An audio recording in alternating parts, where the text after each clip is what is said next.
ஹல்லேலூயா. மூன்று தலைப்புல இன்னைக்கு நம்ம பார்க்க போறோம். ஞானம், விவேகம், அறிவு. இந்த மூன்றும் நமக்கு இருந்துச்சுன்னா நான் சொல்லுங்க, ஞானம், விவேகம், அறிவு. இந்த மூன்று இருக்குதுன்னா நம் வீட்டை கட்டப்படலாம் வேதாகமம் சொல்லுது. அல்லேலூயா. ஆசீர்வாதமாக இருக்கலாம். இந்த ஞானம் எப்படிப்பட்டதா இருக்கிறது? விவேகம் எப்படிப்பட்டதா இருக்கிறது? அறிவு எப்படிப்பட்டதா இருக்கிறது? இந்த மூன்றும் நம்ம வாழ்க்கையில செயல்படுவதற்கு கிட்டத்தட்ட 30 வருஷம் ஆகும். எத்தனை வருஷம் ஆகும்? குடும்பத்தை பூர்த்தி செய்வதற்கு 30 வருஷம் ஆகும். அல்லேலூயா. அல்லேலூயா. எனக்கு திருமணம் ஆகி 33 வருஷம் ஆகுது. குடும்ப பொறுப்பை கையில் எடுத்து கிட்டத்தட்ட குடும்பத்தை நிலைநிறுத்துறதுக்கு எனக்கு 30 வருஷம் ஆயிடுச்சு. அல்லேலூயா. அல்லேலூயா. ஒரு ஒழுங்கா தன் பிள்ளைகளை படிக்க வைத்து தன் பிள்ளைகளுக்கு உண்டான காரியங்களை செய்யறதுக்கு எத்தனை வருஷம் ஆகும்? 30 வருஷம் ஆகும். அப்பா, நம்ம 30 வருஷத்துக்கு என்ன தேவை உன் குடும்பத்தை கட்டுறதுக்கு? ஆனா ஃபர்ஸ்ட்ல ஞானம் தேவை, இரண்டாவது விவேகம் தேவை, மூணாவது அறிவு தேவை. இந்த மூன்றும் நம் வாழ்க்கையில செயல்படுவோமானால் தேவனாகிய கர்த்தர் உன் வாழ்க்கையில அற்புதமான காரியத்தை, அற்புதமான வாழ்க்கையை கர்த்தர் உண்டு கொடுப்பார். அல்லேலூயா. இத்தனை வருஷமா நம்ம மிஸ் பண்ணிட்டோம். இத்தனை வருஷமா நம்ம இத சரியா கையாளல. அதனாலதான் நம்ம வீடு பிளான் பண்ணல, சரியான முறையில கட்டப்படல என்று இந்த வார்த்தையை கேட்கும் போது நீங்கள் உணரணும். அல்லேலூயா. கர்த்தர் நல்லவராகவே இருக்கிறார். ஆமென். நீதிமொழியின் புஸ்தகம் 24வது அதிகாரத்துல 3வது வசனத்தையும் 4வது வசனத்தையும் நம்ம வாசிக்கிறோம். வீடு ஞானத்தினாலே கட்டப்பட்டு விவேகத்தினாலே நிலைநிறுத்தப்படும். விவேகத்தினாலே நிலைநிறுத்தப்படும். அறிவினாலே அறைகளில் அருமையும், அறிவினாலே அறைகளில் அருமையும், இனிமையுமான சகலவித பொருட்களும் நிறைந்திருக்கும். சகல விதமான இனிமையான சகல விதமான பொருட்களினால நிறைந்திருக்குமா? ஆமென். எதனால? 3 விஷயத்தினால. அறிவினால் மட்டும் இல்ல, 3 விஷயத்தினால என்னென்ன நிறைஞ்சிருக்குமா? அருமையும் இனிமையுமான சகலவித பொருள்களும் நிறைந்திருக்கும். ஆமென். நம்ம வீட்டுல நம்ம வாழ்க்கை முறைக்கு என்னென்ன தேவை இருக்கிறதோ அதெல்லாம் நிறைந்திருக்குமா? கரங்களை தட்டி கற்றுப்படி சொல்லலாமா? அல்லேலூயா. அல்லேலூயா. அல்லேலூயா. கர்த்தர் நல்லவர். ஆமென். வீடு கட்டப்பட வேண்டும், வீடு நிலைநிறுத்தப்பட வேண்டும், வீடு நிரப்பப்பட வேண்டும். என்ன பண்ணணுமா? அல்லேலூயா. சொல்லுங்க. வீடு கட்டப்பட வேண்டும், வீடு நிலைநிறுத்தப்பட வேண்டும், வீடு நிரப்பப்பட வேண்டும். என்னென்ன பண்ணணும்? வீடு கட்டப்படும். வீடு கட்டப்படணும்னா நம் குடும்பத்துல இருக்கிற அனைவரையும் ஒருங்கிணைக்கணும். அல்லேலூயா. நம் குடும்பத்துல இருக்கிறவங்க அத்தனை பேர் என்ன பண்ணுமா?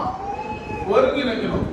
தாய் தகப்பன் பேச்சு, பிள்ளைங்க, அந்த குடும்பத்தை சார்ந்தவங்க, மருமகளா இருக்கட்டும், பேர பிள்ளைகளா இருக்கட்டும், யாரா இருந்தாலும் அந்த குடும்பத்தின் தலையா இருக்கிற வயது மூப்பா இருக்கிறவர்களுக்கு நம்ம என்ன பண்ணுமா? கீழ்ப்படினோம். அந்த நபர் அவங்களை எல்லாத்தையும் என்ன பண்ணுமா? அரவணைக்கணும், ஒருமுகப்படுத்தணும். அல்லேலூயா. ஒன்றுபடுத்தணும். முதல்ல அவங்கள வீடு கட்டணும்னா கட்டடம் கிடையாது, வீட்டில் இருக்கிற நபர்கள், வீட்டுல இருக்கிற நபர்கள், அந்த நபர்களை சரி செய்யணும். வேத வசனங்களை சொல்லி போதிக்கணும். வேத வசனங்களை சொல்லி அந்த குடும்பத்தில் இருக்கிற நபர்களை, பிள்ளைகளை, மருமகளை, பேர பிள்ளைகளை இவங்கெல்லாம் என்ன பண்ணணும்? ஒருமுகப்படுத்தி கர்த்தருக்குள்ள நடத்தணும். அல்லேலூயா. அது வீடு கட்டப்படுது. அப்பதான் வேத வசனங்களை வாசிக்கும் போது அதை கேட்கும் போது பிரசங்கிக்கும் போது அவர்கள் கேட்டு நம்ம வாழ்க்கை முறையை இப்படித்தான் செய்ய வேண்டும் என்று உங்களுக்குள்ள ஒரு திட்டமான ஒரு நிலையான ஒரு காரியம் நம்ம மனதுக்குள்ள ஏற்படும். அல்லேலூயா. அப்ப இங்க வேதம் சொல்லுகிறது 1 ராஜாக்கள் புஸ்தகம்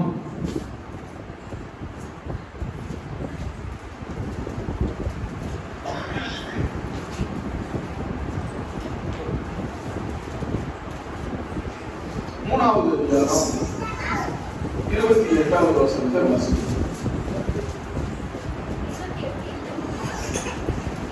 1 ராஜாக்கள் 3 28 இல்ல 1 ராஜாக்கள் 3வது அதிகாரம் 28வது வசனம், அதான் கடைசி வசனம்.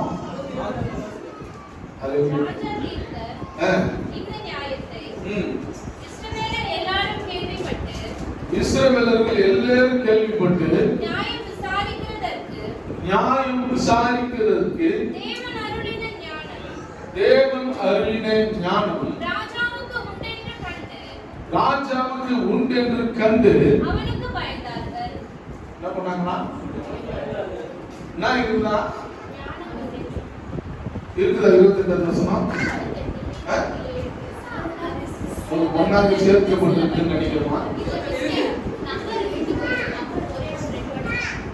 28வது வசனம் டபுளா பண்ணியிருக்காங்கல்ல. ஞானம் ராஜாவுக்கு உண்டென்று ராஜா வாசிக்காத ராஜா தீர்த்த இந்த நியாயத்தை இஸ்ரவேலர்கள் எல்லாரும் கேள்விப்பட்டு நியாயம் விசாரிக்கிறதற்கு தேவன் அருளின ஞானம் ராஜாவுக்கு உண்டென்று கண்டு அவனுக்கு பயந்தார்கள். அல்லேலூயா, அல்லேலூயா. கர்த்தர் என்ன கொடுத்தாரு? சாலமோனுக்கு ஞானத்தை கொடுத்தாரு. ஞானம் எதற்காக அவர் கேட்டார்?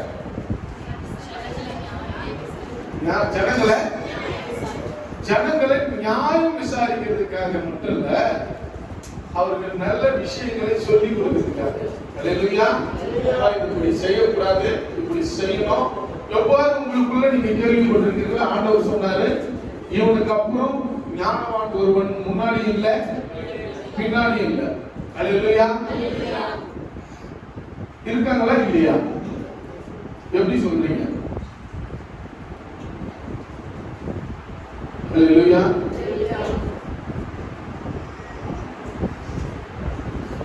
கர்த்தர் நல்லவர்.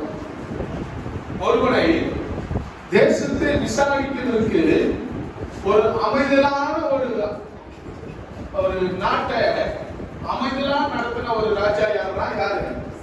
சாலமோன் தான். அதுக்கப்புறம் யாரும் என்ன பண்ணல? அமைதலா நடத்தல. அல்லேலூயா. ஞானத்துல இன்னைக்கு கிரகத்துக்கு செவ்வாய் கிரகத்துக்கு போறதுக்கெல்லாம் அறிவுபூர்வமா என்ன பண்ணிட்டான்? கண்டுபிடிச்சு போறாங்க.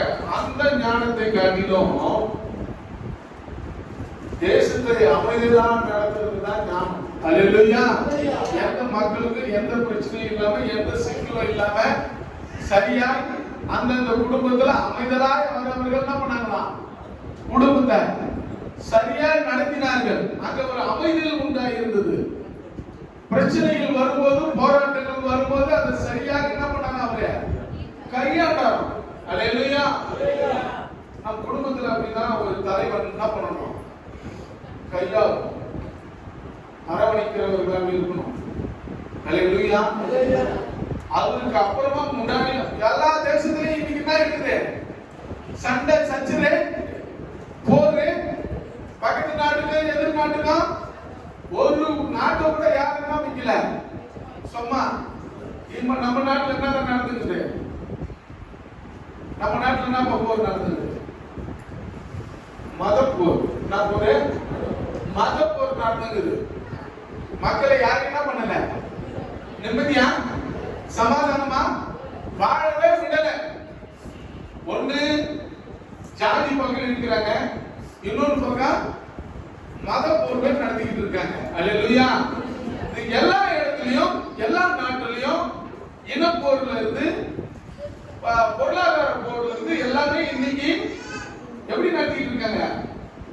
சமாதானம் இல்லாம, சந்தோஷம் இல்லாம, நிம்மதி இல்லாம மக்களுடைய வாழ்வாதாரங்கள் இன்னைக்கு உக்ரைன் ரஷ்யால பாத்தீங்கன்னா மக்களுடைய வாழ்வாதாரம் எப்படி இருக்கு?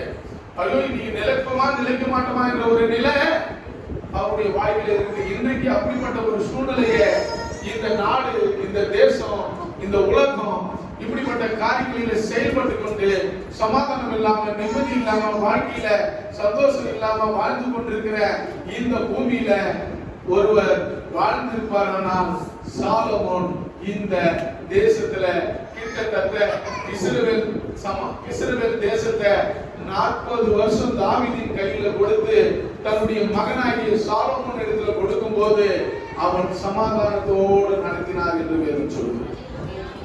அல்லேலூயா. அப்படிப்பட்ட ஒரு ஞானவான் அவர். அப்பதான் நீங்க கூட கேள்வி எழுப்பி இருக்கிறீங்களா? உங்களுக்குள்ள என்னதான் அவரு நடத்தினாரு? அவருக்கு முன்னாடியும் அப்படி ஒரு ஞானவான் இல்ல, அவருக்கு பின்னாடியும் சாலமோனுக்கு அப்புறம் நம்ம இருக்கிறோம். அப்படிப்பட்ட நபர்களும் ஒரு சமாதானமா நாட்டை என்ன பண்ணல, நடத்தல. அதுக்கு முன்னாடி யாரும் நடத்தல, ஆனா சாலமோன் மட்டும் நடத்தினார். அல்லேலூயா. யாருன்னா நினைச்சிருக்கீங்களா? கேள்வி எழுப்பியிருக்கிறீங்களா? உங்களுக்குள்ள என்ன ஞாபகம் அவருக்கு? எப்படி இதெல்லாம் நடத்த முடிஞ்சது? ஆனா கர்த்தர் கூட இருந்தார். அல்லேலூயா. யார் கூட? தேவன் கூட இராவிட்டால் ஞானம் வரவே. வேதம் வாசிக்க தான் ஞானம் வரும். அல்லேலூயா. விவேகம் வரும், அறிவு வரும். இந்த மூன்றுமே எங்கே எதுக்குள்ள அடங்கி இருக்குதுன்னா வேதாகமத்துக்குள்ள அடங்கி இருக்குது. இதை எப்போ நாம சரியாய் பயன்படுத்திக் கொள்ளுகிறோமோ அப்பவே நம் தேவனாகிய கர்த்தர் நம் வாழ்க்கையில அற்புதங்களை செய்ய ஆரம்பிச்சுடுவார். அந்த 28வது 27வது வசனமா கொடுக்கப்பட்டிருக்குது. 28வது வசனமாக அது நம்ம எடுக்கும்போது 28வது வசனமாக நமக்கு சொல்லப்படுகிறது. அல்லேலூயா. அந்த 28வது வசனத்துக்கு மேல் வசனத்தை நம்ம வாசிக்கும் போது பார்க்கும்போது அங்க சொல்லப்படுது, 2 பெண்ணுங்க. அந்த 2 பெண்ணை யாருன்னு பார்க்கும்போது யாரு அந்த 2 பெண்? யாருமா?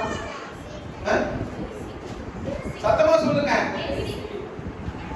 விபச்சார பெண்கள். அங்க 2 பெண்கள் விபச்சார பெண்களா இருக்கிறாங்க. அவங்களுக்கு 2 குழந்தை. 1 மாசத்துக்கு முன்னாடி ஒரு குழந்தை, 3 மாசம் பொறுத்து ஒரு குழந்தை 2 பெண்களுக்கும் பிறகுது. 2 பெண்களும் ஒரே வீட்டுல என்ன பண்றாங்க? ஒரே வீட்டுல தங்கி இருக்கிறாங்க. ஒரே வீட்டுல தங்கி இருக்கும்போது ஒரு பெண்ணுடைய குழந்தை இவன் திரும்பி படுக்கும்போது குழந்தை மேல திரும்பி படுத்து குழந்தை தான் ஆயிடுது, மரித்து போய்விடுகிறது. மரித்து போன குழந்தையை அவன் எடுத்துட்டு வந்து உயிரா இருக்கிற குழந்தை பெண் பக்கத்துல கலத்திட்டு உயிரா இருக்கிற குழந்தை தன் குழந்தையாக அவன் பக்கத்துல வைத்துக் கொள்கிறார். அல்லேலூயா. அந்த இடத்துல அந்த குழந்தையை கொண்டு வந்து ராஜாவின் இடத்துல 16வது வசனத்தை வாசிங்க. அப்பொழுது பேசிகளான 2 ஸ்திரீகள் ராஜாவின் இடத்துல வந்து அவனுக்கு முன்பாக நின்றார்கள். அவர்களில் ஒருத்தி என் ஆண்டவனே, நானும் இந்த ஸ்திரீயும் ஒரே வீட்டிலே குடியிருக்கிறோம். ஆண் பிள்ளை பெற்றேன். நான் பிள்ளை பெற்ற 3ஆம் நாளிலே இந்த பெண்ணும் ஆண் பிள்ளை பெற்ற 3வது நாளிலே நாங்கள் ஒருமித்து அந்த வீட்டுல இருந்தோம். எங்கள் இருவரையும் தவிர வீட்டுக்குள்ள யாரும் இல்ல. ராத்திரி தூக்கத்திலே இந்த ஸ்திரீ தன் பிள்ளையின் மேல் புரண்டு படுத்ததினால் அந்த குழந்தை செத்து போயிடுச்சு. அப்பொழுது அந்த நான்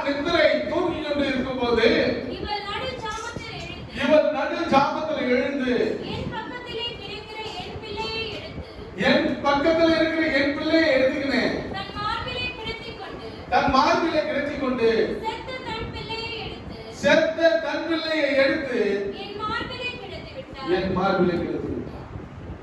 அல்லேலூயா. எவ்வளவு அயோக்கியத்தனம் இல்ல? அல்லேலூயா. இது யார்கிட்ட வருது? பஞ்சாயத்து. அப்பதான் ஆண்டவர் சொல்றாரு, உங்களுக்கு நான் ஞானத்தை கொடுத்திருக்கிறேன். அந்த மேல் வசனத்திலிருந்து முதல்ல இருந்து நீங்க வாசிக்க பாத்தீங்கன்னா, அங்க அவருக்கு ஞானம் கொடுக்கப்பட்டதுக்கு அப்புறம் அவர் பலி செலுத்துறாரு. 15வது வசனத்துல நீங்க பாத்தீங்கன்னா உங்களுக்கு தெரியும். பலி செலுத்துறாரு. பலி செலுத்தினதுக்கு அப்புறமா அவருக்கு இந்த பஞ்சாயத்து வருது அவர்கிட்ட. அல்லேலூயா. இந்த பஞ்சாயத்து வந்தவனே இந்த பஞ்சாயத்து பேசுறாரு அவரு. ஒரு ஞானவனாக இந்த ஜனங்களை நடத்துவதற்கு, இந்த ஜனங்களை நிம்மதியா வாழ விடணும், நிம்மதி உள்ள வாழ்க்கையை இந்த பிள்ளைகள் வாழணும் என்பதற்காக கர்த்தரிடத்துல கேட்கிறார், ஆண்டவரே நீர் இந்த ஜனங்களை என் கையில கொடுத்திருக்கிறீங்க. கொடுக்கப்பட்ட இந்த பிள்ளைகளுடைய வாழ்க்கையில எந்த விதமான கீழகமும், எந்த விதமான பிரச்சனைகளும், எந்த விதமான போராட்டங்களும், நிம்மதியில்லாத வாழ்க்கை வாழக்கூடாது. அவர்களுக்கு தகுந்தபடி நான் பேசி அவர்களை என்ன பண்ணோம், நிம்மதியா வாழ வைக்க வேண்டும். அப்படிப்பட்ட ஞானத்தை எனக்கு கொடுங்கன்னு ஆண்டவரிடத்துல கேட்ட உடனே முதல் பஞ்சாயத்து வருது. என்ன பஞ்சாயத்து? முதல் பஞ்சாயத்து. அங்க பாருங்க, அவர் சொல்றாரு, அப்படியாவா? சரி, ஒரு கத்தி ஏத்தா ரெண்டா வெட்டி பாதி பாதி இவங்க கொடுத்துடும் போது அந்த குழந்தையினுடைய பெத்த தாய், ஐயோ வேண்டாம் வேண்டாம் பையன் வெட்டாதீங்க, அவகிட்டயே கொடுத்துரு, அவகிட்டயே கொடுத்துரு. அந்த குழந்தை உயிரா இருந்து வாழ்ந்து பார்த்தா எனக்கு சந்தோஷமா இருக்கும், நிம்மதியா இருக்கும். நான் அந்த முகத்தை பார்த்துக்கிறேன், வாழ்ந்துருவேன். அந்த குழந்தை என்ன பண்ணாங்க? வெட்டாதன்னு சொல்லும் போது அங்க ராஜா சொல்லுகிறார், அந்த குழந்தையை எடுத்து அவர் தான் தாய்மா. வெட்டுன்னு சொன்னால் அவர் தாய் கிடையாது, வெட்டவனான்னு சொன்னாங்களே அவங்க தான் பெத்த தாய். அந்த குழந்தைய அவர்கிட்ட கொடுத்து ஞானம் பாருங்க. கர்த்தருடைய வாழ்க்கைக்கு, அவருடைய வாழ்க்கையில அற்புதத்தை செயல்படுத்துவதற்கு ஒரு குறையே இல்லாம யாரும் தவறா நடத்தப்படக்கூடாது என்பதற்காக தன் வாழ்க்கையில அவன் கேட்டுக்கொண்ட ஒரே ஒரு விஷயம், ஆண்டவரிடத்துல ஞானம் தேவை. அந்த ஞானம் இருந்துச்சுன்னா குடும்பத்தை என்ன பண்ணலாம்? ஒருவர் தவறு செய்துட்டா கூப்பிட்டு உட்கார வச்சு குடும்பத்துல பேசணும். அல்லேலூயா. பேசினாவே பாதி பிரச்சனை தீர்ந்துடும். அல்லேலூயா. கூப்பிட்டு உட்கார்ந்து பேச ஆரம்பித்தால் பேசுவதற்கு முன்னாடி நீங்க ஒரு காரியத்தை செய்யணும். முழங்கால் படிட்டு ஆண்டவருக்கு முன்பாக ஜெபிக்கணும். அல்லேலூயா. அல்லேலூயா. கர்த்தருக்கு முன்பாக ஜெபிக்கிறவர்களுக்கு கர்த்தர் ஆலோசனை தருகிறார். அல்லேலூயா. இந்த காரியத்தை செய்யலாமா செய்யக்கூடாதா என்று கேட்கும் போது தேவனாகிய கர்த்தர் அவர்களுக்கு என்ன தரலாம்? ஆலோசனையை தருகிறார். அந்த ஞானம் நமக்கு வந்துச்சுனாவே கர்த்தர் பெரிய அற்புதங்களை செய்வார். அல்லேலூயா. எபிரேயர் 13வது அதிகாரம், எபிரேயர் 13:15. ஆகையால் அவருடைய நாமத்தை துதிக்கும் உதடுகளில் பணியாகிய ஸ்தோத்திர பலியை அவர் மூலமாய் எப்போதும் தேவனுக்கு செலுத்த கடவுள். என்ன பண்ணணுமா? ஸ்தோத்திர பலி. எத்தனை பேர் நம்ம ஸ்தோத்திர பலி இருக்கோம்? நீ எப்போ ஸ்தோத்திர பலியிட்டு ஜெபிக்க ஆரம்பிக்கிறியோ அப்போ கர்த்தர் உனக்கு ஞானத்தை தருவார். அல்லேலூயா. நீ ஸ்தோத்திர பலியிட்டு தேவனுக்கு முன்பாக ஸ்தோத்திர பலியிட்டு நீ ஜெபிக்கும் போது கீழே 16வது வசனத்தை வாசிமா. அன்றியும் நன்மை செய்யவும் தான தர்மம் பண்ணவும் என்ன பண்ணுமா? ஸ்தோத்திர பலியிட்டு நீ ஜெபிக்கும் போது உனக்கு ஞானம் வரும்போது கர்த்தர் உனக்கு என்ன தருவாரா? தான தர்மம் செய்வதற்கு முன்னாடி ஞானத்தை தருவாரா. சில பேரு தான தர்மம் செய்யறது என்ன பண்ணுவாங்க? ஆனால் கர்த்தர் சொல்றாரு, நீ ஸ்தோத்திர பலியிட்டு ஆண்டவருக்கு முன்பாக ஜெபிக்கும் போது கர்த்தர் இந்த காரியத்தை உனக்குள்ளே கொண்டு வருவார். அல்லேலூயா. அதுதான் ஞானம். ஞானமா நடந்துக்க வேண்டும் சொல்லி இங்க வேதம் நமக்கு தெளிவாக சொல்லுகிறது. யாக்கோபு 1வது அதிகாரம் 5வது வசனத்தை நம்ம வாசிக்கலாம். நேரம் இல்லாததுனால நம்ம சீக்கிரமா போகலாம். உங்களில் ஒருவன், உங்களில் ஒரு ஆளு ஞானத்துல குறை உள்ளவனா இருந்தா மதிக்கலன்னா கூப்பிட்டு பேசணும். குறை உள்ளவனா இருந்தா யாவருக்கும் சம்பூரணமாய் கொடுக்கிறவரும், யாவருக்கும் சம்பூர்ணமா கொஞ்சம் கிள்ளிலாம் இல்ல அள்ளி போடுற தேவனாகிய கர்த்தரை ஒருவரையும் கடிந்து கொள்ளாதவருமாகிய தேவனிடத்தில் கேட்க கடவுள். தேவனிடத்தில் கேட்கணும். கரங்களை தட்டி கருத பயன்படுத்தலாமா? யாரிடத்தில் கேட்கணுமா? உங்களுக்கு குறைவா இருக்கு, எனக்கு சரியா விலை இல்ல, நடத்துறதுக்கு உண்டான காரியம் எனக்கு இல்ல, குடும்பத்தை சரியா நடத்தணும்பா, ஆனா எனக்கு என்ன இல்ல, அவங்க நான் கூப்பிட்டு அவங்க என்ன பண்ண மாட்டேங்கிறாங்க, மதிக்க மாட்டேங்கிறாங்க. நான் கூப்பிட்டா மதிக்க மாட்டேன். அதனால என்ன வந்துருது? கோபம் வந்துருது. மதிக்கலன்னா கோபம் வருமா வராதா? நம்ம இலங்கை ஒருத்தர் வந்து அந்த சகோதரி கூப்பிடும் போது திருப்பி பார்க்கணும்னா விடுறது கோபம் தானே வரும். யாரும் இல்லை, எல்லாருக்குமே. எனக்கு கூட கூப்பிடும் போது பாஸ்ட் நம்ம குரல் கொடுக்கலன்னா வரும். அப்போ நமக்கு என்ன குறைவா இருக்குது? ஞானம் கொஞ்சம் குறைவு, கோபம் கொஞ்சம் அதிகம். அது கோபம் இருக்கிறதுனால நம்ம சரியான முறையில் என்ன பண்ண முடியல, அவங்கள கட்டமைக்க முடியல. அதுக்காக தான் சொல்றாரு சொத்திர பலியிடு. அல்லேலூயா. நீ சொத்திர பலியிட்டு தேவனுக்கு முன்பாக முழங்கால் படியிட்டு, ஆண்டவரே என் குடும்பத்தையும் என் பிள்ளைகளையும் என் மனைவியும் சரியாய் நடத்துவதற்கு எனக்கு என்ன வேணும்? எனக்கு கோபம் வருது, அந்த கோபத்தை அடக்கிக் கொள்வதற்கு எனக்கு ஞானம் வேண்டாம் ஆண்டவரேன்னு கேட்கும். அல்லேலூயா. அப்போ சாலமோன் இடத்துல அதுக்கு முன்னாடி என்ன இருந்திருக்கும்? கோபம் இருக்குமா இருக்காதா? எப்படி இருக்கும் நீங்க சொல்றீங்க? நீங்க என்ன கேள்வி கேட்கலாம். ஒருவேளை நீங்களே அதை யோசித்து பாருங்கள். சாலமோன் எப்படிப்பட்ட ஒரு மகன்? ராஜாவின் ரைட், ஓகே, ராஜாவின் மகன், அதுல சந்தேகமா இல்ல, ராஜாவின் மகன் தான். ஆனால் இன்னொருடைய மனைவிக்கு பிறந்த பிள்ளை. அல்லேலூயா. இன்னொருடைய ஊரின் மனைவிக்கு பிறந்த பிள்ளை. அப்படி இருக்கும்போது அந்த ஊர்ல இருக்கிற ஜனங்கள் அந்த பிள்ளையை எப்படி பார்த்திருப்பார்கள்? எப்படி வழிநடத்தியிருப்பார்கள்? அந்த பிள்ளையினுடைய சுபாவம் எப்படிப்பட்டதா இருந்திருக்கும்? ஒரு கேள்வி புரியுதுல? எப்படி இருந்திருக்கும்? நான் கூப்பிட்டு பார்க்க பாருங்க, கேட்டுப்பாங்கல்ல, அவங்க வீட்டுக்காரங்க தான் போயிட்டாங்க, துரோகம் பண்ணிருப்பாங்க.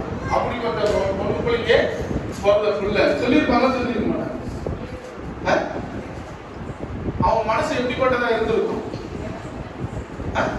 அசிங்கமா இல்ல, ஒரு வேலை அப்படி சொல்லும் போது அவனுக்கு என்ன இருந்திருக்கும்? கோபம் அடிச்சிடலாமான்னு கூட. அந்த கோபம் எனக்குள்ள இராதபடி இந்த மக்களை, என் கோபத்தினால் இந்த மக்களை வஞ்சிக்க கூடாது என்று சொல்லி ஆண்டவரிடத்துல, ஆண்டவரே தகப்பன் மூலமாய் இந்த பதவியை, இந்த நாட்டை ஆளக்கூடிய தகுதியை எனக்கு கொடுத்திருக்கீங்க, இதை நான் சரியா என் தகப்பன் பேரை காப்பாற்றணும். அல்லேலூயா. கேட்டிருக்காரு ஒரு இடத்துல, என் தகப்பன் தாவீது மூலமா என்ன பண்ணிருக்கீங்க? இந்த ராஜாவை ஆக்கியிருக்கீங்க. அவர் பேரை நான் என்ன பண்ணக்கூடாது, கெடுக்க கூடாது. ஒரு பிள்ளையும் நினைக்கிறோம், ஒவ்வொரு பிள்ளையும் எப்படிப்பட்ட ஆட்களாக இருக்கிறீங்களோ இல்லையோ, தேவனுக்கு பயந்து நடக்கிற பிள்ளையாக நீ வாழணும். ஒருவேளை தாவீது அப்பப்ப செபிக்கும் போது பார்த்திருப்பான், இப்படிப்பட்ட தேவனை அவர் தொய்து கொண்டிருக்கிறார், அந்த தேவனிடத்தில் நம்ம கேட்டால் எதையாகிலும் தருவார், அவர் கேட்டதையெல்லாம் தருவார் என்பதை அவர் அறிந்து ஆண்டவரிடத்துல, எனக்கு சொத்து சுகம் பொருள் தான் தேவலப்பா, இந்த ராஜ்யத்தை என் கையில கொடுத்திருக்கிறீங்க, இதை ஒழுங்கா நான் என்ன பண்ணணும், ஆட்சி ஆள வேண்டும். அல்லேலூயா. அந்த கோபத்துல அடக்கி ஆளணும் நான் சொல்லி அவர் ஞானத்தை கேட்டார். நீங்க ஞானத்துல ஒருவன் குறைவா இருந்தால் கர்த்தர் சம்பூர்ணமாய் அள்ளி கொடுக்கிற தேவனிடத்துல நீ கேட்கும் போது, என் தேவனாகிய கர்த்தர் அப்படிப்பட்ட ஞானத்தை, குடும்பத்தை கட்டக்கூடிய எல்லா விதமான காரியத்தையும் கர்த்தர் உனக்கு தருவார். அல்லேலூயா. அப்படி நீ ஜெபிக்கிற ஜெபம் வீணாகாம இருக்கும். அல்லேலூயா. என் நண்பு அந்த வசனத்தை வாசிப்பான். யாக்கோபு 1:5. உங்களில் ஒருவன் ஞானத்தில் குறைவுள்ளவனாய் இருந்தால் யாவருக்கும் சம்பூரணமாய் கொடுக்கிறவரும் ஒருவரையும் கடிந்து கொள்ளாதவருமாகிய தேவனிடத்தில் கேட்க கடவன். கர்த்தரிடத்தில் என்ன பண்ணுமா? கேட்கணுமா? அல்லேலூயா. கர்த்தரிடத்தில் கேட்டா அப்பொழுது அவனுக்கு கொடுக்கப்படும். இல்லைன்னு சொல்லல, கேட்டா கொடுக்கப்படும். நீ தான் மனம் திரும்பணும். நீ தான் ஆண்டவரிடத்தில் ஒப்புவிக்கணும். உனக்காக இன்னொருத்தர் ஒப்புவிக்க மாட்டாங்க. உன் பாவத்தையும் உன் அக்கிரமத்தையும் தேவனிடத்தில் நாம தான் ஒப்புவிக்கணும். உன் வழியை கர்த்தரிடத்தில் ஒப்புவியி. அவரே காரியத்தை என்ன பண்ணுவாராம்? வாய்க்க பண்ணுவாராம். உன் காரியம் வாய்க்க பண்ண வேண்டும் என்றால் சாலமோன் தன் வழியை கர்த்தருக்கு ஒப்புவிக்கும் போது கர்த்தர் ஞானத்தை கொடுத்தார். அல்லேலூயா. ஆட்சியை சரியா செய்வதற்கு அவர் என்ன பண்ணாராம்? ஞானத்தை கொடுத்தாராம். அல்லேலூயா. அல்லேலூயா. சங்கீதம் 119ல 110வது வசனத்தை வாசிக்கலாம். என் வார்த்தை எனக்கு தண்ணி வைக்கிறாயே.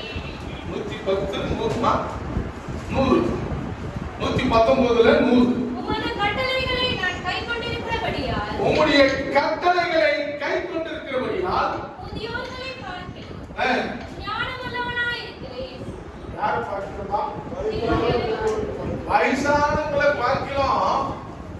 வேதம் வாசிக்கிறவன் எப்படிப்பட்டவனா இருக்கிறானா? வேதம் வாசிக்கிறவன் எப்படிப்பட்டவனா இருக்கிறாங்களா? வேதம் வாசிக்கிறவங்க எப்படிப்பட்டவங்களா இருக்கிறீங்களா? ஞானம் உள்ளவர். அல்லேலூயா. அப்ப இந்த வேதத்தை வாசிக்கிறவர்கள் எப்படிப்பட்டவர்களாக இருக்க முடியும்? ஞானம் உள்ளவர்களாக தான் இருக்க முடியும். அப்படி ஞானம் உள்ளவராக இருக்கிறவர்கள் மற்றவர்களுக்கு என்ன பண்ண மாட்டாங்க? தீமையான காரியங்களை செய்ய மாட்டாங்க. வேதம் வாசிக்காம ஞானவனாய் மாற முடியுமானா? முடியாது. அல்லேலூயா. ஜெபிக்காம ஞானவனாய் மாற முடியுமானா? முடியாது. சொத்து பலியிடாம ஞானவனாய் மாற முடியுமானா? முடியாது. அல்லேலூயா.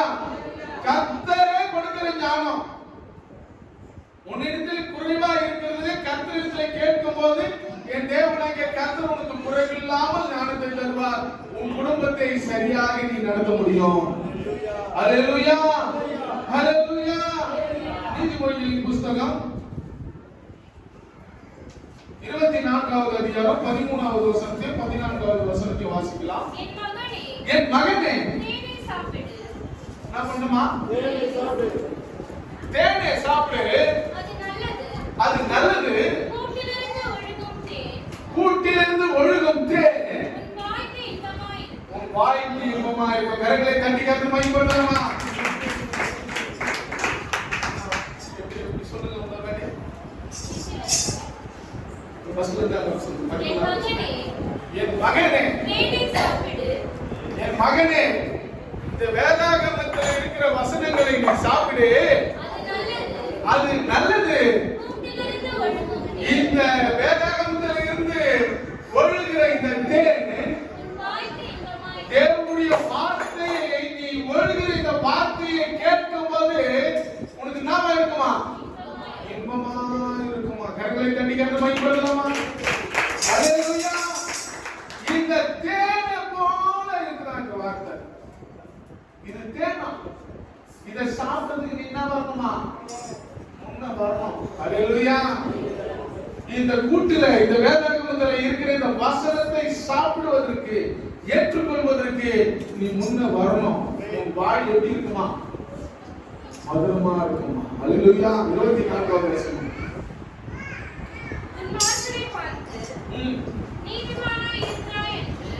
துன்மார்க்கனை பார்த்து நீதிமானாய் இருக்கிறாய் என்று சொல்லுகிறவன் ஜனங்கள் என்ன பண்ணுவாங்களா? வாசிக்கிற வசனத்தை 14வது வசனம். அப்படியே ஞானத்தை அறிந்து கொள்வது ஞானத்தை அறிந்து கொள்வது உன் ஆத்மாவுக்கு. அப்படி யாரை பார்த்து என்ன பண்ண மாட்டேன்? குற்றப்படுத்த மாட்டேன், குறை சொல்ல மாட்டேன், அவர்களே தீங்கான காரியங்களை செய்ய மாட்டேன். 24வது வசனம் சொல்லுதுல்ல. அப்ப இந்த 14வது வசனம் என்ன சொல்லுதுன்னா, வாசிங்க. அப்படியே ஞானத்தை அறிந்து கொள்வது ஆமா, இந்த வேதத்துல இருக்கிற ரகசியங்களை நீ தெரிஞ்சுக்கிறதுக்கு உங்களுக்கு விருப்பமா இருக்கு. ஆத்மா இருக்குதா? ஆத்மா விருப்பமா இருக்குதா? நான் மற்றவங்க சொல்லி ஹல்லேலூயா ஹல்லேலூயா. அந்த ஆசை, அந்த பாசம், இந்த வேதத்தை நான் வாசிக்கணுமா, இந்த வேதத்துல நான் தியானப்படணும், இந்த வசனத்தை நான் உள்குள்ள வாங்கிக்கணும் நான் சொல்லி அது மேல என்ன இருக்குமா, வாஞ்சி இருக்கணும். ஹல்லேலூயா. அது உன் வாழ்க்கையை உயர்த்தும். இந்த எபேசியர் 5வது அதிகாரம் 20-21 வாசிங்க. எபேசியர் 20-21 தேவ பயத்தோட என்ன பண்ணுமாப்பா? தேவ பயத்தோட ஒருவருக்கு ஒருவர் கீழ்ப்படிந்திருக்கணும். மனைவிகளே கர்த்தருக்கு கீழ்ப்படிகிறது போல சொந்த புருஷருக்கு நீ என்ன பண்ணுமா? ஆமா, பெண்களும் சரி ஆண்களும் சரி எப்படிப்பட்டவர்களாக நீ வாழும் போது சொந்த புருஷருக்கு கீழ்ப்படிகிறது போல இருக்கணும். ஆண்டவருக்கு உன்னுடைய கணவருக்கு நீ எப்படி பயப்படுறியோ அது போல ஆண்டவருக்கு கீழ்ப்படிக்கணும். எத்தனை பேருக்கு வந்தவங்க தண்ணி கொண்டு கொடுக்குறோம்? சகோதரி வெளியே கொண்டு வந்தோடனே அது குடியா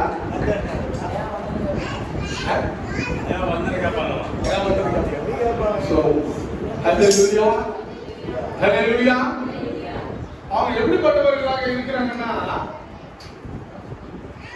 நிலவை போல இருக்கிறாங்களா பெண்கள். எப்படி இருக்கிறாங்களா? எப்படிப்பா நிலவுன்னா என்ன பார்ப்போம்? சந்திரனை போல இருக்கிறாங்களா ஸ்திரீகள், சகோதரிகள். சொல்ல முடியுமா? சந்திரனை போல இருக்கிறாங்களா? என்ன அர்த்தம்?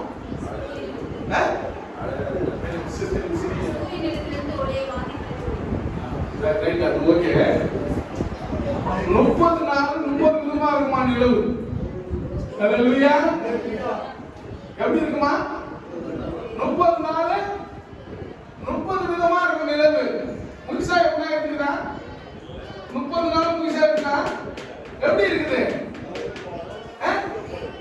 எப்படி இருக்குங்க? அப்படிலாம் இல்லை. முழு நிலவு கொஞ்சம் கொஞ்சமா குறைச்சிக்கிட்டே வருமா. அது மாதிரி தான் அவங்களுடைய குணாதிசயங்கள். ஒரு நாளைக்கு ஒரு குணம் இருக்கும். அதை நம்ம தான் என்ன பண்ண பார்த்து சரியா அவங்களை கையாண்டு அவங்களுக்கு தேவையானதை அறிந்து சரியாய் பயன்படுத்தும் போது அவங்க ஆசீர்வதிக்கப்பட்டவர்கள். ஹல்லேலூயா. நாம தான் அவங்களை என்ன பண்ணணுமா? சரியாய் கையாள வேண்டும். அவங்களுக்கு என்ன தேவை என்பதை புரிந்து அதன்படி அவங்களுக்கு என்ன பண்ணணுமா? செய்து கொடுக்கணும். ஏன்னா அப்பா அம்மாவெல்லாம் விட்டுட்டு நம்ம கிட்ட என்ன பண்ணி இருக்கிறாங்க? அப்ப அவங்க என்ன பண்ணணும்? சரியாய் அவங்களுக்கு என்ன தேவை இருக்கிறதோ அந்த தேவையை அவங்களுக்கு அம்மா விட்ட மறக்கிறதுக்கு கொஞ்ச நாள் ஆகும். அது வரைக்கும் நாம தான் என்ன பண்ணணும்? கொஞ்சம் பொறுமையா இருக்கணும். ஹல்லேலூயா. இதுதான் குடும்பத்தை கட்டுறது. வந்த உடனே நீங்க என்ன பண்ணிக்க கூடாது? கையில தண்ணல்கார மாதிரி தடிய தூக்க கூடாது. வந்தவர்களுமே தண்ணி தூக்கினா மாடுதான் நரம்பதான் செய்யும். ஹல்லேலூயா. அப்போ அவங்க எப்படிப்பட்டவர்கள்னா நிலவை போன்றவர்கள். நிலவு பார்க்கறதுக்கு அழகா தான் இருக்கும்.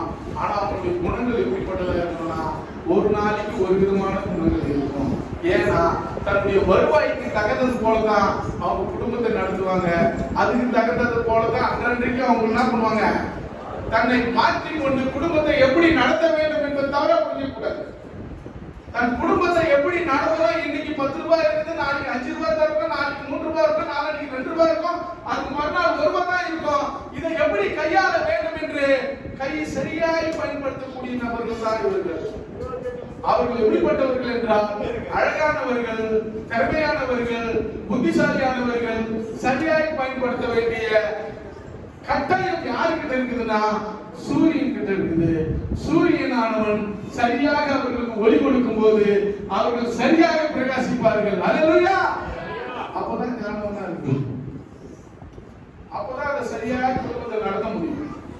அப்பதான் அந்த குடும்பத்துல சலசலப்பு இல்லாம போகும். இல்லைன்னா நான் ஆமாம் அது எத்தனை வந்து கொடுத்துட்டாரு, மிக்சா எடுத்து வந்து கொடுத்தாரு, எவ்வளவு எடுத்து வந்து கொடுத்தேன், எப்படி நடத்துறது நடத்தி பாருங்க. இதுதான் ஒரு நாளைக்கு. அல்லேலூயா. இல்ல வருமா வராதா? அப்போ இந்த கோபம் வராததுக்கு என்ன செய்யணும்னா சோத்திர பலியிட்டு தேவனுக்கு முன்பாக முழங்கால் படிக்கிட்டு கொஞ்சத்தை தேவன் ஆசீர்வதித்தவர் இந்த மாதம் முழுமையும் ஆசீர்வதிங்க ஆண்டவரே என்று சொல்லி நீங்கள் ஜெபிக்கும் போது கர்த்தர் உன் குடும்பத்தை கட்டுவார், உன் வீட்டை கர்த்தர் கட்டுவார். அல்லேலூயா. 5 மில்லியன் 2 ஆப்புக்கு என்ன பண்றாரு? 5 ஆப்பும் 2 மில்லியன் 5000 பேர்களை போஷித்தார்னா உன் கையில் இருக்கிற கொஞ்சம் சம்பளத்தை தேவனுக்கு முன்பாக நீ கொடுத்து ஆசீர்வதிக்கும் போது என் தேவன் 30 நாளையும் தேவனாகிய கர்த்தர் ஆசீர்வதிப்பார். அல்லேலூயா. ஞானம் இப்படிப்பட்டதாக நடத்தும். இப்போ விவேகத்துக்கு போகணும். ஞானத்தை பார்த்துட்டோம், எப்படி நடக்கும். குறைவா இருந்தீங்கன்னா ஆண்டவரிடத்துல கேள்வி கற்றுக் கொடுப்பாரு. இப்ப விவேகம் 1 பேதுரு 3வது அதிகாரம் 7வது வசனத்தை வாசிப்போம். அந்தபடி புருஷர்களே மனைவியானவள் நான் வருகிறாங்களாமா கொஞ்சம் அதுக்கு என்ன பண்ணுவாங்க, கொஞ்சம் அதுக்கு என்ன பண்ணுவாங்க, வருவாங்க. அந்த சுபாவம் உள்ளவர்கள், நான் சுபாவம் உள்ளவங்க வாழ்ந்த சுபாவம். அதனாலதான் விசுவாசம் சரியா என்ன பண்ணா கரெக்டா பாம்பு மேல ரூபாய் எடுத்து, பாம்பு பேசவே பேசாது, ஆனா இவன் உள்ள பூந்து என்ன பண்றான், பாக்க பேச நிக்கிறான். அதிசயமா இல்ல பாம்பு பேசும்போது, பாம்பு பேசும்போது அதிசயமான என்ன பண்றாங்க, நமக்கு உண்மைதான். அப்ப இது சாப்பிட்டா கண் திறக்கப்படும். பாம்பே பேசுது. இப்ப பாம்பு வந்து நேரா பேசணும் என்ன பண்ணுவோம், அதிசயமா நடிப்பா நடிக்க மாட்டோம். அதிசயம் தானே. அப்ப அவங்க சொல்றது போய் இது சொல்றதுதான். அல்லேலூயா. அப்போ அவங்க எப்படிப்பட்டவங்கன்னா பலவீனமானவர். சீக்கிரமா அவங்க என்ன பண்ணிடலாமா, ஏமாத்திடலாம், ஒரு விஷயம் பணியை வச்சிடலாம், அவங்க என்ன பண்ணலாம், மாய்க்கு விடலாம். அப்போ அவங்க பலவீன பாண்டமா இருக்கிறாங்க புருஷர்களே. அந்தபடி புருஷர்களே மனைவியானவள் பலவீன பாண்டமா இருக்கிறபடியால் உங்க ஜெபங்களுக்கு தடை வராதபடிக்கு யார் மூலமா தடை வருமா, யார் மூலம் தடை வருமா சொல்லுங்க, யார் மூலம் தடை வருமா, மனைவி மூலமா ஜெபத்துக்கு தடை வருமா. எனக்கு ஒண்ணுமே செய்யல, இவர் போய் வேகால் படிக்கிட்டு இருக்கிறாரு. இல்ல கேட்பாங்கல்ல, கேட்க மாட்டாங்களா? இல்ல உங்கள் ஜெபங்களுக்கு தடை வராதபடி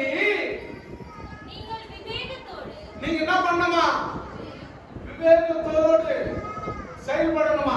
அவங்களுக்கு முதல்ல செய்ய வேண்டியது ஒழுங்கா செஞ்சுட்டா நீ என்ன பண்ணலாமா, என்ன பண்ணலாமா, ஜெபிக்கலாமா. அவங்க எதுவுமே செய்யாம நீ போய் ஜெபம் பண்ண உட்கார்ந்தீங்கன்னா உனக்கு என்ன வரும், தடை வரும். சாமா விடலாம், என்ன விடலாம், கொஞ்சம் பாத்திரத்தை கை வீசி போய் ஜெபம் பண்ணுறாங்க. இல்ல அல்லேலூயா. அப்படியே சாப்பிட்டு சாப்பிட்டு பார்த்தோம் தூக்கி போட்டு போய்கிட்டு யார் தலை கொடுக்குறது, யார் கை வைக்கிறதுலாம் இல்ல. அல்லேலூயா. யார் மூலமா வருமா ஜெபத்துக்கு தடை, அவங்க என்ன பண்ணணுமா, நீ விவேகத்தோடு செயல்படணுமா. அல்லேலூயா. அல்லேலூயா. உன் ஜெபங்களுக்கு, உன்னுடைய ஆசீர்வாதங்களுக்கு தடை வராதபடி நீ ஜெபிக்கும் போது எந்த பிரச்சனையும் உருவாகாதபடி உன்னுடைய மனைவியை சரியாக நீ வீட்டுக்குள்ள அவர்களுக்கு தேவையானதை நீ சரியா செய்யும் போது அவங்களும் உன் பக்கத்துல உட்கார்ந்து முழங்கால் பண்ணிட்டு ஜெபிப்பாங்க. அவங்களுக்குள்ள உனக்குள்ள கருத்து வேறுபாடு இல்லாம மனைவியும் புருஷனும் இணைந்து ஜெபிக்கும் போது தேவனாகிய கர்த்தர் அந்த ஜெபத்தை கேட்டு பதில் தருகிறவர். அல்லேலூயா. விவேகத்தோடு செயல்படணும். வேகம் ஏத்தி போட்டுருப்பாங்கல்ல, வேகம் விவேகம் அல்ல. வேகமா போறதுனால ஒரு காரியத்தை சாதிக்க முடியணும்னா சாதிக்க முடியாது. பொறுமையா விவேகமா பொறுமையா இருந்து அந்த காரியத்தை சாதிச்சீன்னா நீ சாதிச்சுக்கலாம்.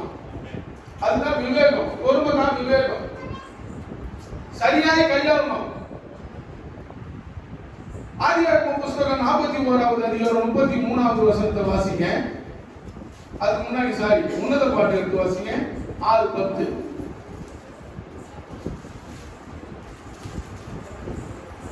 சந்திரனை போல் அழகும் சூரியனை போல் பிரகாசம்.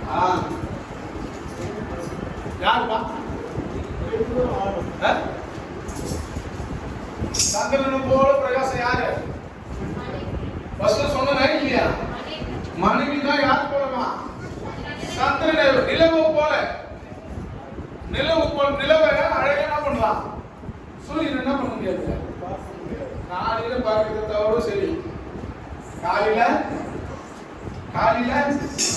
பார்க்கிறதோட சரி, சாயந்தரம் வந்து எஸ்ல தான் சூரியன் ஏற்றினே தான் இருக்கும், கோபமா தான் இருக்கும்.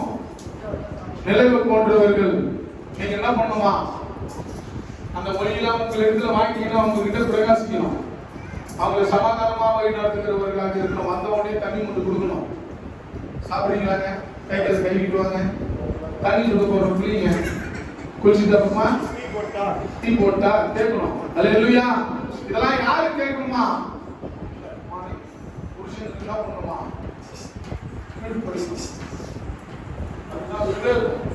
ஒருத்தரை வேகமாக இருக்கிறவர்களை சரியாய் வழிநடத்துவதற்கு விவேகமான சந்திரனை போல இருக்கிற நீங்க தான் என்ன பண்ணணுமா? அவங்களை வழிநடத்தணுமா? அல்லேலூயா.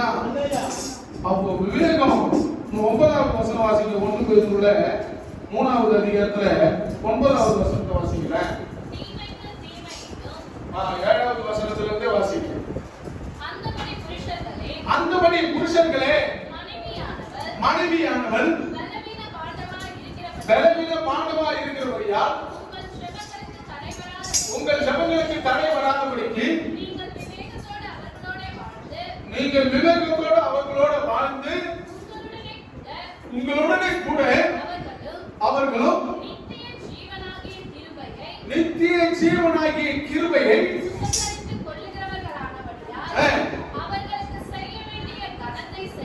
அவர்களுக்கு செய்ய வேண்டிய உங்க கூடவே அவங்களும் நித்திய ஜீவனை பெறணும். உங்கள் ஜெபங்களுக்கு தடை வராதபடி அவங்களுக்கு சரியாய் அவர்களுக்கு தேவையானதை சந்தித்து இந்த நித்திய ஜீவனை அடைவதற்கு நீங்க தான் காரணமா இருக்கணும்.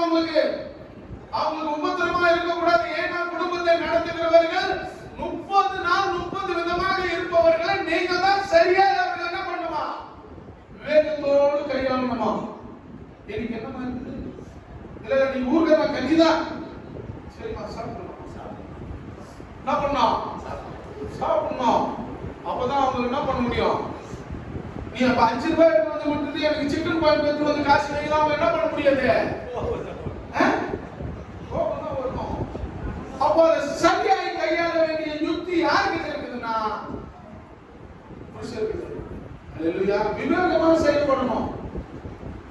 விவேகத்தோடு செயல்படும் போது அந்த குடும்பத்தை சரியாய் என்ன பண்ணலாம்? கட்டப்பட்டு கொண்டே போகலாம். அல்லேலூயா.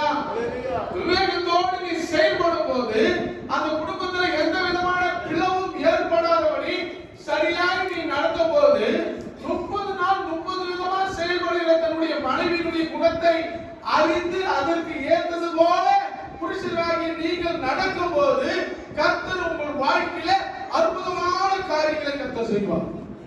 அல்லேலூயா. எல்லாரும் பார்த்து ஆச்சரியப்படத்தக்கதாக வரத்தே உங்களுக்கு ஒரு 10 ரூபாய் தான் வருமானம். வாழ்க்கையில ஒரு எப்படி இவர்கள் 30 நாளும் அந்த பணத்தை வைத்து இவர்கள் சரியாக குடும்பத்தை நடத்துகிறார்கள் என்று பார்க்கிறவர்கள் ஆச்சரியப்படுவார்கள். அல்லேலூயா.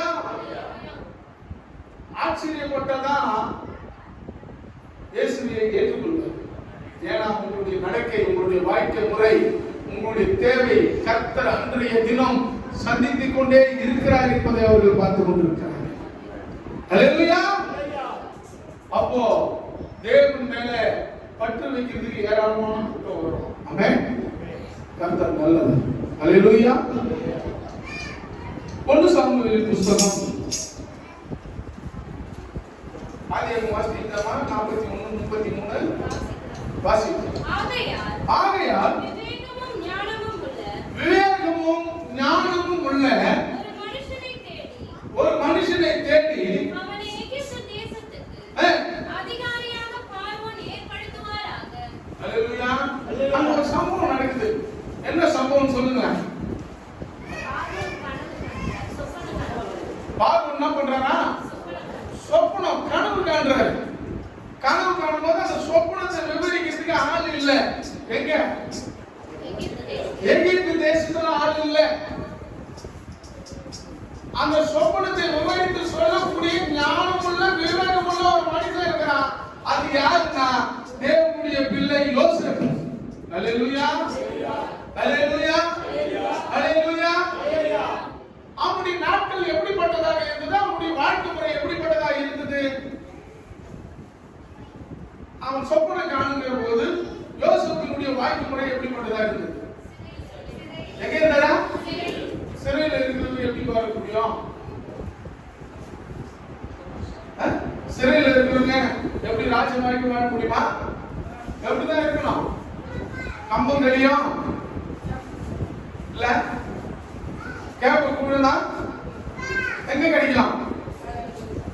ஜெயில களி சோறு தான் கிடைக்கும். அப்ப இருந்த ஜெயில எப்படி இருக்குங்களோ சிறைசாலையில. ஆனா சிறைசாலை தளபதியே கர்த்தர் அவனுக்கு அவன் செய்கிறதை எல்லாம் வாய்க்க செய்வதற்குண்டான காரியத்தை கர்த்தர் செய்வார். அல்லேலூயா.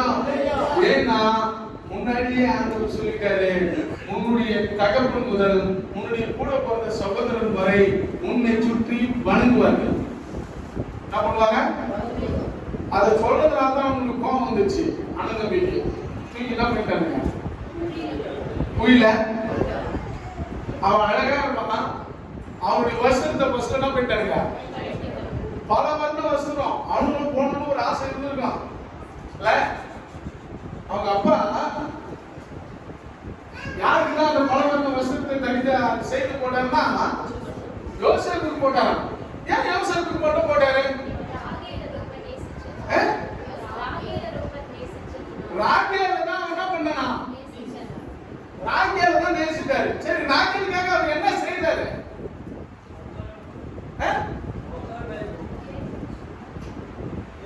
ராகேலுக்காக அவர் என்ன செய்தார்?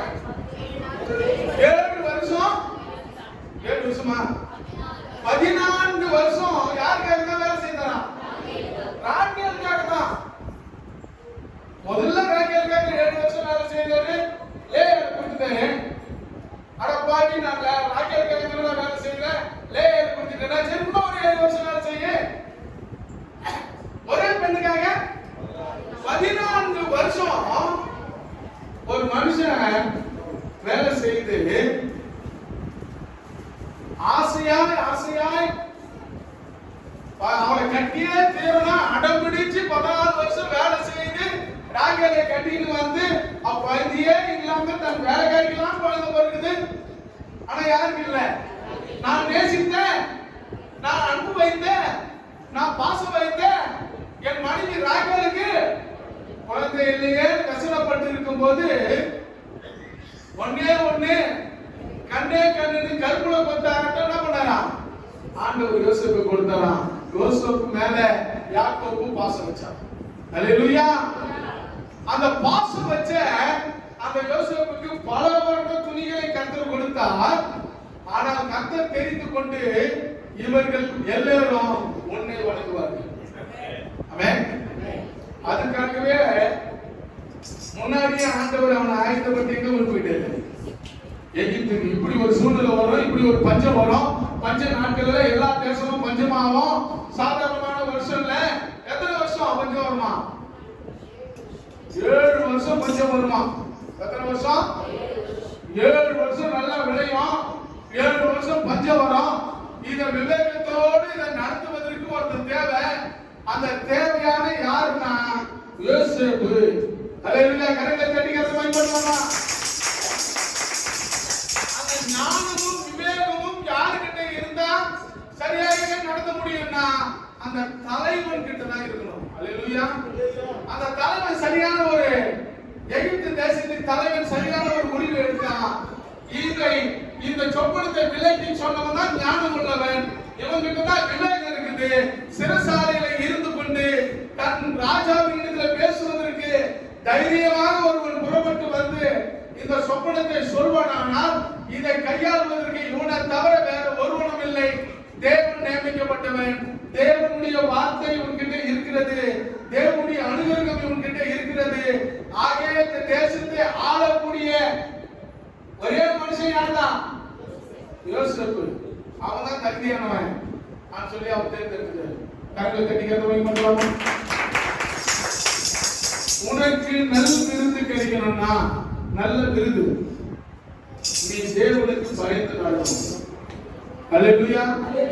கர்த்தருக்கு பயந்து நடந்ததுனால செய்யாத தவறுக்கு தண்டனை அனுபவித்ததுனால ஒரு ராஜ்ய பதவியே அவருக்கு கிடைக்குமானால் உன் வாழ்க்கையில உன் குடும்பத்தை நடத்துவதற்கு வேகமும் விவேகமும் ரொம்ப அவசியமா இருக்குது. வேகம் நமக்கு அவசியம் இல்ல, விவேகம் ரொம்ப அவசியமா இருக்குது. அல்லேலூயா. வேகம் எடுக்க கூடாது. ஒருவேளை யோசேப்பு வேகம் எடுத்து இருந்தானா இருக்குமா? எந்த இடத்துல வேகம் எடுத்து யூஸ் பண்ணிக்கிறீங்க? அப்பத்திக்கார இடத்துல போய் சண்டை போட்டுருக்கலாம். நான் செய்யவே இல்லடா சொல்லாம சொல்லக்கூடாதா? தைரியம் இருக்கு தானே? செய்யாத தப்புக்கு ஏன் தண்டனை அனுபவிக்கணும்? ஒருவேளை அவங்க கூட சண்டை போட்டு நிஜப்படுத்தி இவன் ராஜாவுக்கு அடுத்த ஆலோசனைக்காரரே அடிக்க வந்துட்டான்னு சொல்லி என்ன பண்ணிருப்பாங்க? ஒருவேளை மரண தண்டனை கூட கொடுத்துருக்கோம். இவர் அமைதியா இருந்ததுனால, விவேகத்தோடு செயல்பட்டதுனால, கர்த்தருடைய வார்த்தைக்கு கீழ்ப்படிந்ததுனால கர்த்தர் சிறைசாலையிலே யோசேப்பு கூட இருந்தாராம். எங்க இருந்தாரா? சிறைசாலையிலே இருந்தாராம் யோசேப்பு கூட. உன் குடும்பம் என் குடும்பம் ஆண்டவர் இருக்கணும்னா நீ என்ன பண்ணணும்? பொறுமையா இருக்கணும், கீழ்ப்படியணும், விவேகத்தோடு செயல்படணும். நீ விவேகத்தோடு செயல்படும் போது என் தேவனாகிய கர்த்தர் உன்னை ஆசீர்வதிக்க வல்லவராய் இருக்கிறார். அல்லேலூயா. அல்லேலூயா. அறிவு விவேகத்தை பார்த்துட்டோம். விவேகமா செயல்பட்டதுனால அவனுக்கு அந்த பதவியை கொடுத்துட்டு அந்த தேசத்தை என்ன பண்ணாங்களாம்? வழி நடத்துவதற்கு அந்த தேசத்தை சரியா வழி நடத்தினாராம். யாரு? யோசேப்பு. நீங்க கீழே வாசித்து பார்க்கும்போது யோசேப்பு அந்த எகிப்தின் தேசத்தையே சரியாய் ஆளுவதற்கு விவேகமா செயல்பட்டார் என்று சொல்லப்படுகிறது. அல்லேலூயா. மூணாவது அறிவு. சங்கீதம் 119ல 99வது வசனத்தை வாசிக்கல.